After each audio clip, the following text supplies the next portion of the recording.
Shalom saudara-saudara yang dikasihi Tuhan. Hari ini kita merenungkan firman Tuhan bersama-sama, diambil dari Lukas 7 ayat 11-17. Sebelumnya kita akan berdoa terlebih dahulu. Tuhan Yesus, terima kasih buat firman-Mu yang akan mengubahkan hidup kami dan membuat kami akan mengalami mukjizat demi mukjizat yang luar biasa. Terima kasih Tuhan, kami bersyukur, berfirmanlah, kami siap untuk mendengar. Dalam nama Yesus kami berdoa, amin.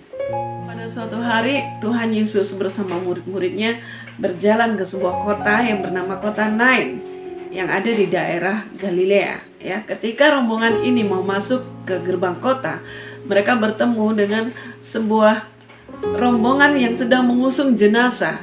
Ya, ternyata jenazah ini adalah jenazah dari seorang anak muda yang merupakan anak tunggal dari seorang ibu yang sudah janda. Kalau kita lihat kondisi seperti ini, seorang ibu yang sudah janda menaruh harapannya yang besar kepada anaknya. Tetapi pada saat ini harapannya harus terkubur karena anaknya satu-satunya meninggal. Maka ini adalah satu kondisi yang menyedihkan. Dan ketika Tuhan Yesus melihat hal ini, itu tergeraklah hatinya oleh belas kasihan. Lalu ia berkata kepadanya, jangan menangis. Ya. Yang pertama yang kita pelajari di sini adalah kita punya Tuhan yang belas kasihan. Ketika Tuhan Yesus melihat orang banyak berbondong-bondong mengikuti dia kemanapun, hatinya penuh belas kasihan melihat mereka seperti domba yang tidak punya gembala. Ketika Tuhan Yesus melihat seorang ibu janda kehilangan anaknya, hatinya penuh belas kasihan. Nah, ketika Tuhan melihat hidup kita, ya, orang-orang yang menanti-nantikan Tuhan, Tuhan juga punya belas kasihan. Ya. Berikutnya apa yang Tuhan lakukan? Sambil menghampiri usungan itu, ia menyentuhnya, sedang para pengusung berhenti. Ayat 14. Ya. Yang kedua kita pelajari, Tuhan Yesus bukan hanya Tuhan yang penuh belas kasihan, tapi Dia Tuhan yang bertindak. Ya.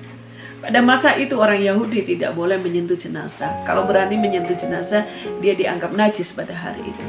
Tetapi Tuhan menabrak semua peraturan itu. Dia mendekati usungan itu dan Dia menyentuhnya. Tuhan, ada Tuhan yang bertindak melampaui segala peraturan manusia, melampaui segala pola pikir kita. Jangan kita membatasi cara kerja Tuhan, ya. Seringkali yang membuat kita tidak mengalami mukjizat bukan Tuhan tidak mampu, tetapi karena kita membatasinya. Dengan apa? Dengan pola pikir kita. Yang ketiga, Tuhan Yesus berkata kepada anak muda itu, hai anak muda, aku berkata kepadamu, bangkitlah. Maka bangunlah orang itu dan duduk dan mulai berkata-kata. Dan Yesus menyerahkannya kepada ibunya. Hal yang kita pelajari di sini adalah firman Tuhan berkuasa. Ketika Tuhan Yesus mengucapkan firman, bahkan anak muda yang sudah jadi mayat itu bangkit. Ketika Tuhan Yesus berkata-kata kepada badai, badai menjadi tenang. Setiap perkataan Tuhan berkuasa. Ya, saudara-saudara yang dikasihi Tuhan, sampai hari ini pun firman Tuhan berkuasa.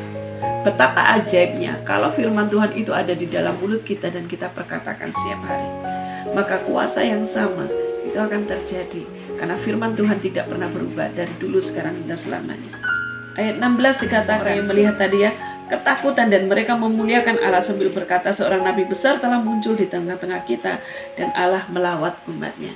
Saya yang kasih Tuhan, orang banyak yang tadi melihat mukjizat, dia berkata, ini ajaib, Tuhan melawat umatnya. Nah, apakah hal ini bisa terjadi? Saya katakan ya.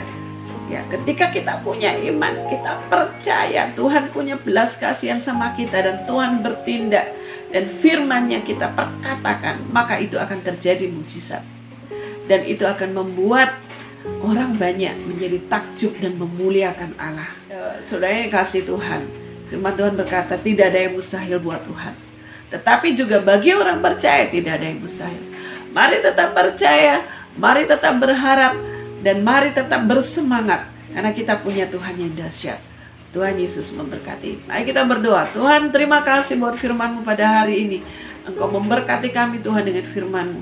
Tidak ada yang perlu ditakutkan, tidak ada yang perlu dikhawatirkan karena kami punya Tuhan yang dahsyat dan ajaib.